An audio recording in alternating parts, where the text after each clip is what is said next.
పచ్చని కొండల మధ్యలో పెద్దగా ఎవరికీ తెలియని చిన్న గ్రామం ఉంది. ఆ గ్రామం పేరు సూర్యపేట. పగలు చూస్తే ఎంతో ప్రశాంతంగా ఉంటుంది. పిల్లలు ఆడుకుంటూ, పెద్దలు పొలాల్లో పనిచేస్తూ కనిపిస్తారు. కానీ రాత్రి పడగానే ఆ గ్రామం పూర్తిగా మారిపోతుంది. ఎవ్వరూ బయటకు రావడం లేదు. ఇళ్ల తలుపులు గట్టిగా మూసేస్తారు. కారణం, గ్రామంలో ఉన్న ఒక భయంకరమైన రహస్యం.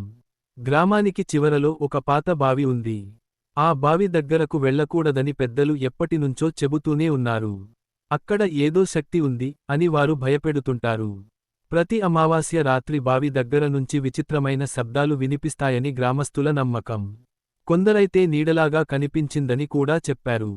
ఈ గ్రామానికి ఒక రోజు రవి అనే యువకుడు వచ్చాడు. అతను పట్టణంలో చదువుకున్నవాడు, భయాలపై నమ్మకం లేని వ్యక్తి.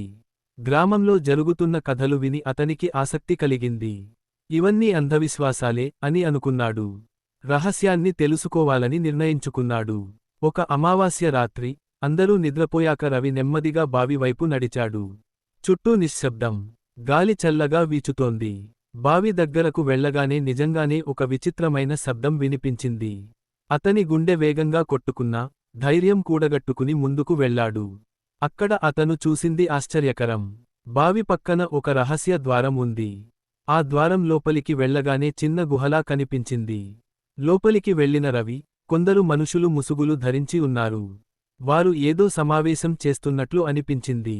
రవి దాక్కొని విన్నాడు. అసలు నిజం ఏమిటంటే, గ్రామంలోని కొందరు పెద్దలు కలిసి ఈ రహస్యాన్ని సృష్టించారు.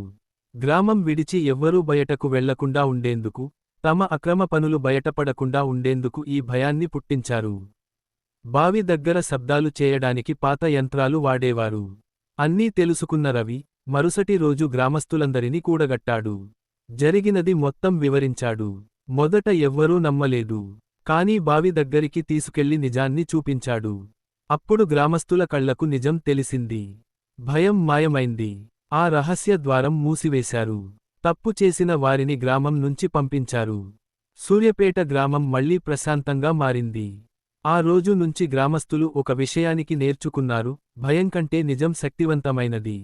అంధవిశ్వాసాలకు చోటివ్వకుండా ప్రశ్నించాలి అని తెలుసుకున్నారు.